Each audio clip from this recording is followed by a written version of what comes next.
प्रधानमंत्री नरेंद्र मोदी की अध्यक्षता में बुधवार को दिल्ली में केंद्रीय कैबिनेट की बैठक में जाति जनगणना को मंजूरी दे दी गई। सरकार के फैसले की जानकारी देते हुए अश्विनी वैष्णव ने कहा कि कांग्रेस की सरकारों ने जाति जनगणना का विरोध किया। 1947 के बाद से जाति जनगणना नहीं हुई। जाति जनगणना की जगह कांग्रेस ने जाति सर्वे कराया। यूपीए सरकार में कई राज्यों ने राजनीतिक दृष्टि से जाति सर्वे किया। सरकार ने आगामी जनगणना में जातिगत जनगणना को भी शामिल करने का फैसला किया है। भारत में आखिरी बार जनगणना साल 2011 में हुई थी और देश में आखिरी पूर्ण जाति आधारित जनगणना 1931 में ब्रिटिश शासन के दौरान ही कराई गई थी।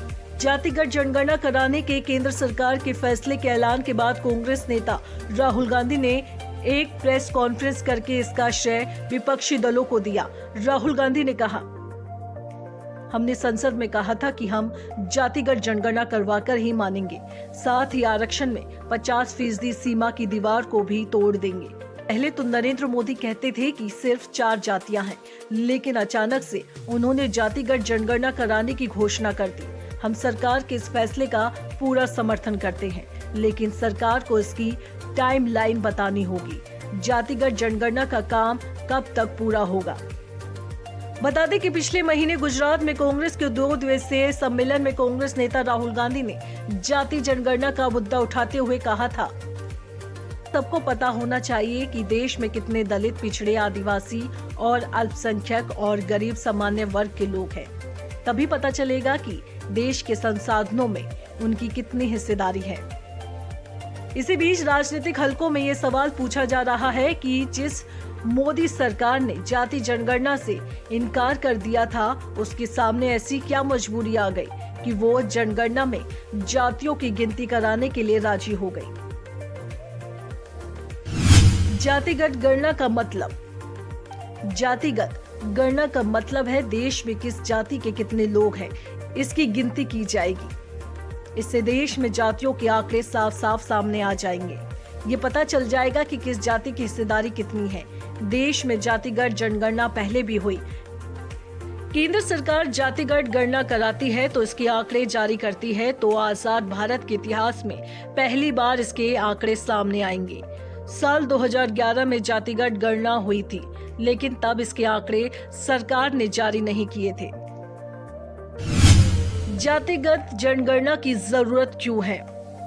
जातिगत गणना के सवाल से केंद्र सरकार और बीजेपी अब तक बच रही थी। जातिगत गणना की रिपोर्ट अंतिम बार 1931 में सामने आई थी। उसके बाद इससे जुड़ी कोई रिपोर्ट नहीं आई। 1931 की रिपोर्ट और मंडल कमीशन के रिसर्च के अनुसार देश में पिछड़े वर्ग की आबादी 54% है। जातिगत गणना में यह आंकड़ा बढ़ सकता है। साथ ही देश में ओबीसी की आर्थिक और सामाजिक हालत के बारे में भी पता चलेगा।